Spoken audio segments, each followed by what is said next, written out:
Umbrella. Mumbarea, you never forget. When your own child looks you in the eye and says something that makes you feel like a stranger. Mine happened on a Saturday evening in October, at a private event space in downtown Nashville I had helped build 23 years ago. But I'm getting ahead of myself. My name is Harold. I'm 61 years old, a retired civil engineer, and for the better part of my adult life, I poured everything I had, my time, my money, my back, into two things, my work and my son. His name is Preston. He's 34 now, sharp dresser, quick talker. The kind of man who walks into a room and immediately starts calculating who in it is useful to him. I used to think that was ambition. I raised him after his mother left when he was 9. And I told myself that every sacrifice I made was worth it. Every youth league fee, every tutoring session, every college tuition check, every dad, I need a little help to get through this month. I never kept score. I want to be clear about that. I'm not the kind of man who tallies up what he's given and holds it over someone's head. I gave because I loved him, and because I believed that's what fathers do. What I didn't understand, what took me far too long to see, was that Preston had learned to receive without ever learning to value. He met Vivienne 3 years ago at some industry event in Atlanta. She came from old money, not the loud, flashy kind, but the quiet, suffocating kind. Her family owned commercial real estate across 4 states. Her mother, Lorraine, was the kind of woman who assessed a room the moment she entered it and made her judgments before she'd finished her first glass of wine. I met Lorraine once, at a dinner Preston arranged about a year into his relationship with Vivienne. I wore my good blazer and brought a bottle of Napa Red that cost me $90.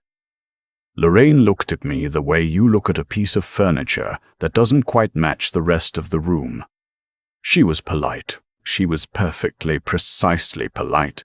The kind of polite that leaves you feeling smaller for having received it. Preston noticed. He didn't say anything, but I could see it working in him the way it always did. That quiet recalculation, that internal repositioning. He called me 2 weeks later and said, casually, like he was mentioning the weather, "Dad, I think it might be better if you don't come around as much while Vivienne and I are getting more serious. You know how it is. Her family is. They have a certain way of doing things." I was standing at my kitchen sink when he said it. I remember staring at the faucet for a long moment before I said, "Sure, son. Whatever you think is best." I didn't fight it. I should have. But I didn't. When Preston told me he was proposing to Vivienne, I was genuinely happy for him.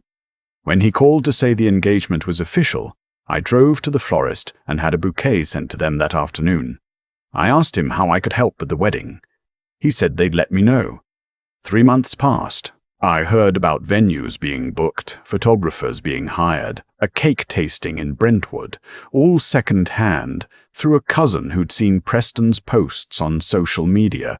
I followed up twice. Preston said they were still sorting out the logistics. Then one evening in August he called. "Dad," he said, "Vivienne's family is covering most of the wedding, but there are a few things we could use help with. The rehearsal dinner, and maybe the honeymoon flight." I said yes before he finished the sentence. The rehearsal dinner at a restaurant in Midtown Nashville ran just over $8,000. The flights to Italy. Business class, because Vivienne's family was flying business and it wouldn't do for the groom to sit in economy, were another $6,000. I wrote 2 checks. I didn't flinch. That was my son. What I did not know, because Preston did not tell me, was that my name was not on the guest list for the wedding. I found out the way you find out things you were never supposed to know. By accident, through someone who didn't realize they were delivering a wound. A neighbor of mine, a retired teacher named Evelyn, ran into Preston at the grocery store. She congratulated him on the upcoming wedding and asked if his father was excited. Preston said. And she told me this gently, with the kind of discomfort that comes from having to repeat something ugly. "Oh, the wedding is more of a family thing on Vivienne's side. Dad's more of a behind-the-scenes kind of supporter." Evelyn didn't understand what that meant. I did. I called Preston that evening. I asked him directly, "Am I invited to your wedding?" Silence. The particular silence of someone buying time. Then, "Dad, look, it's complicated. Vivienne's family has a very specific guest list. It's a small ceremony. We're trying to keep it intimate." "Intimate," I said. "You're having 200 guests. It's the family dynamics." Lorraine feels strongly about the tone of the event. You know how first impressions go. And the last time you met her— "The last time I met her," I said, "I brought a bottle of wine and shook her hand. Dad, please don't make this harder than it needs to be." I asked him point blank, "Preston, did you take my money for this wedding knowing I wasn't going to be allowed to attend?" He paused again. Then, quietly, he said, "Your contribution was really important to us, Dad. We're so grateful. But the ceremony itself, I need you to respect what Vivienne and I have decided." I put the phone down. I didn't slam it. I set it on the counter very carefully, the way you handle something fragile that you're afraid you might shatter if you're not deliberate about it. I sat at my kitchen table for a long time that night. Here is something Preston did not know about me, because I had never once mentioned it to leverage anything or make myself seem important. In 1999, I was part of the engineering team that designed and built the Caldwell Grand, a private event and banquet facility in downtown Nashville. We worked on it for 2 years. When the original ownership group was looking to restructure in 2004, I was one of 4 investors who came in to stabilize it. I have held a founding member equity stake in that building for over 20 years. I have never once attended an event there as anything other than a quiet guest or a man having dinner with colleagues. When Preston told me 3 weeks before the wedding that the ceremony and reception were being held at the Caldwell Grand, I didn't say a word. I simply picked up the phone and called Richard, who managed venue operations and had been a friend of mine since we broke ground on that building together. "Richard," I said, "my son is getting married at your place next month. I want you to know I won't be making a scene, but I want to understand exactly what my standing is as a member stakeholder for that event." Richard told me everything I needed to know. The evening of the wedding, I put on my best suit. Dark charcoal white shirt, no tie. I've never been a tie man. I drove myself downtown and parked in the structure on 5th. I walked into the Caldwell Grand through the main entrance at 6:45, 15 minutes before the ceremony was scheduled to begin. The event coordinator at the door, a young woman with a clipboard and an earpiece, scanned the guest list and told me, with practiced professionalism, that my name wasn't there. "I understand," I said. "Can you let Richard know Harold Beckett is in the lobby?" She made a call. 30 seconds later, Richard appeared from the side hallway, shook my hand and said, "Harold, good to see you. You're welcome here any time, as you know." I thanked him and found a chair near the back of the corridor, outside the main hall. I wasn't going to force my way into the ceremony. I want to be honest about that. I wasn't there to make a scene. I was there because something in me needed to be present, needed to witness, needed to not simply disappear the way Preston had arranged for me to disappear. I sat there and waited. The ceremony lasted 40 minutes. Then the doors opened and the guests began flowing through the corridor toward the reception hall. I saw Vivienne first. She was beautiful. I'll give her that. Radiant in the way brides are, when everything has gone exactly as they planned. Then Lorraine, in a champagne-colored dress, already holding a glass of something sparkling. Then Preston. He saw me from about 20 feet away. I watched his face go through 4 different emotions in under 2 seconds. He walked toward me. His jaw was tight. He stopped about 3 feet away and said, in a low voice, "Dad, what are you doing here?" "I came to see my son get married," I said. "You weren't. This isn't. How did you even get in?" "I've been a member stakeholder of this building for 20 years, I said. Richard extended me courtesy as he always has. Something shifted in his expression. Lorraine had materialized beside him by then, Vivienne just a step behind. Lorraine looked at me the way she always looked at me. that calibrated appraisal, and said, "Mr. Beckett, I wasn't aware you'd be joining us." "I wasn't either until recently," I said. Preston put his hand on my arm gently but firmly, the way you steer someone. "Dad, please, can we talk about this later? This isn't the time." "I'm not making a scene, Preston. I'm standing in a hallway." Lorraine smiled the way people smile when they want a problem to vanish. "Perhaps it would be more comfortable for everyone if you enjoyed a drink at the bar and we arranged for a car to take you home after a bit." I looked at her. I looked at my son. Preston said quietly, with something I can only describe as the flat effect of a man who is fully committed to a decision he knows is wrong, "Dad, you weren't invited tonight. Please don't do this." I nodded slowly. "I understand," I said. "I just wanted to see your face when I told you something." He waited. "The rehearsal dinner," I said. "The flights to Italy. $14,000, Preston. I wrote those checks because you're my son and I wanted to contribute to this day. But you took that money knowing I wasn't going to be allowed to stand in the room where you said your vows." The corridor had gotten quieter around us. A few guests nearby had slowed their pace. "I'm not going to make a scene," I said again. "I promised myself I wouldn't, but I am going to make a call in the morning." He asked what kind of call. "My attorney," I said. "Those funds were given as a contribution toward a wedding I was led to believe I was participating in. That's a conversation for another day. Tonight, I'm going to go home, and I'm going to wish you and Vivienne a good life." I turned to Vivienne, who had been standing very still. "Congratulations," I said, and I meant it.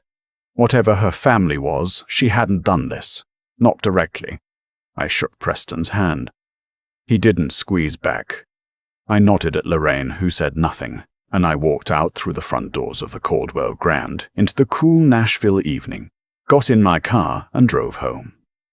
I won't pretend the drive home was peaceful.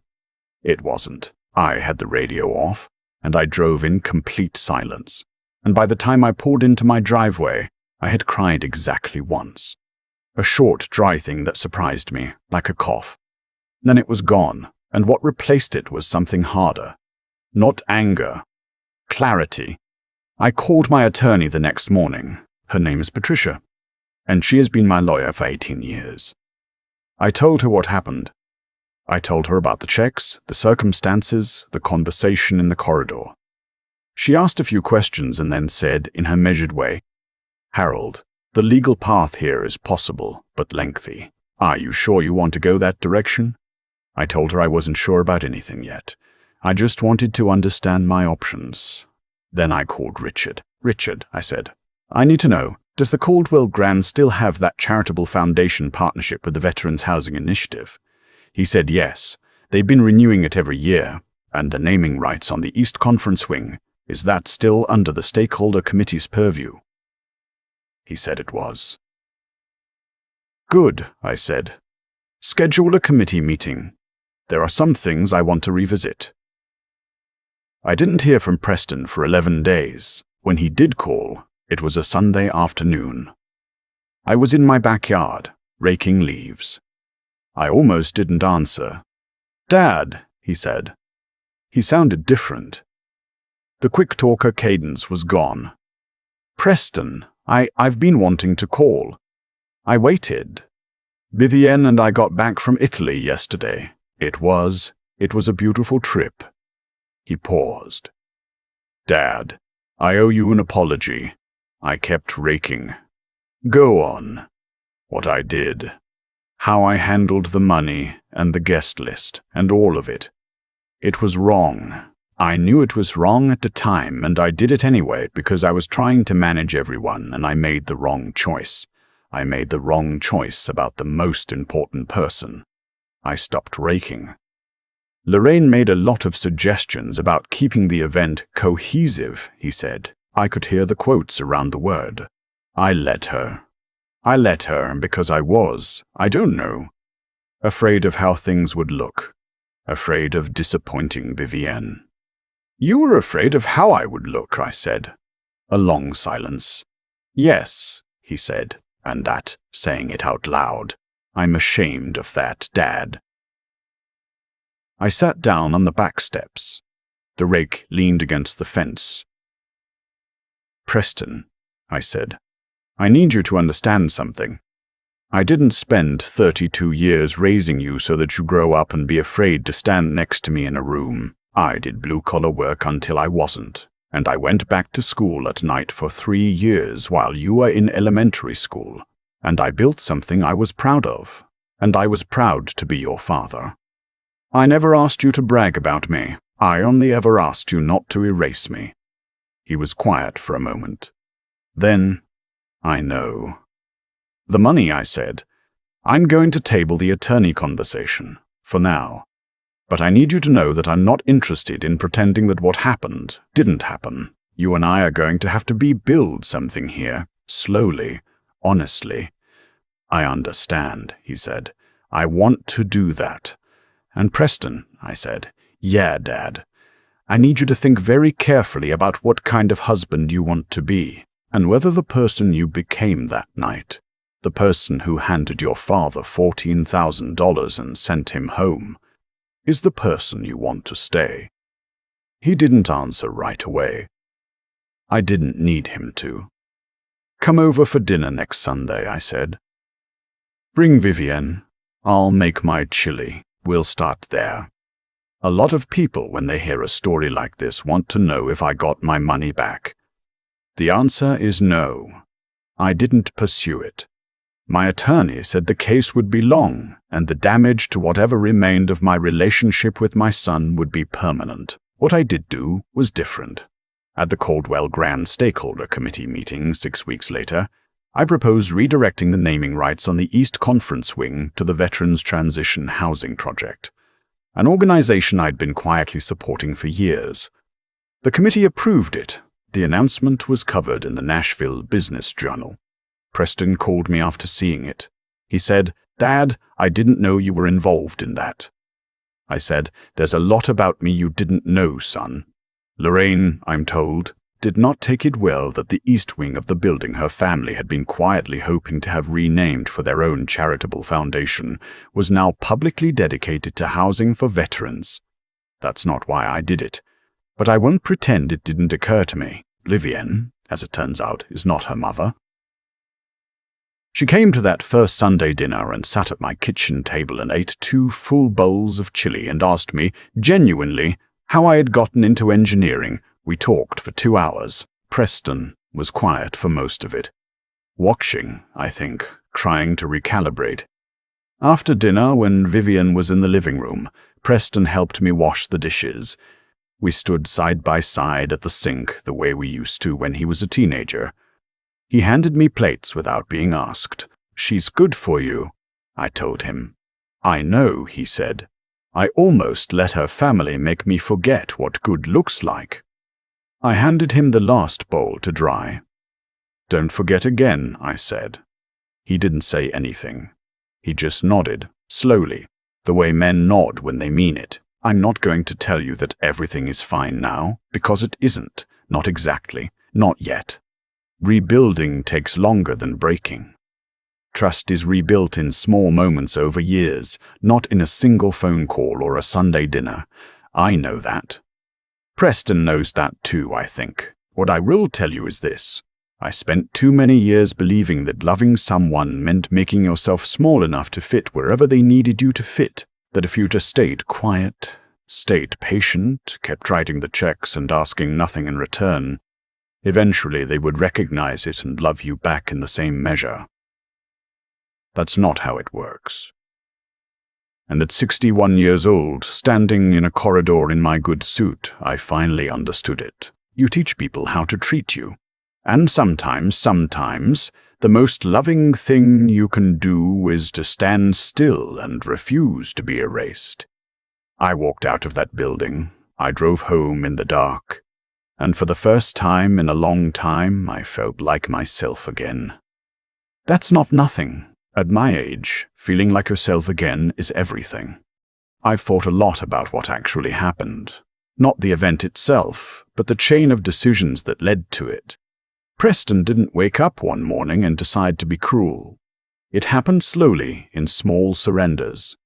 A dinner where he stayed quiet while Lorraine looked through me. A phone call where he asked me to come around less. A check he accepted without telling me what it really cost. Each of those moments was a choice, and each choice made the next one easier to make. That's how it works with character. You don't lose it all at once. You trade it away in small installments, telling yourself each time that it's just this once, just to keep the peace, just until things settle down. And then one day you're standing in a corridor telling your father, the man who raised you alone, who went back to school at night while you slept, who never once asked you to be grateful, that his money was welcome but he wasn't. And you don't even fully recognize yourself anymore. I'm not telling this story to make Preston look like a villain. He isn't one. What he is, or what he was becoming, is something more common and more dangerous than a villain.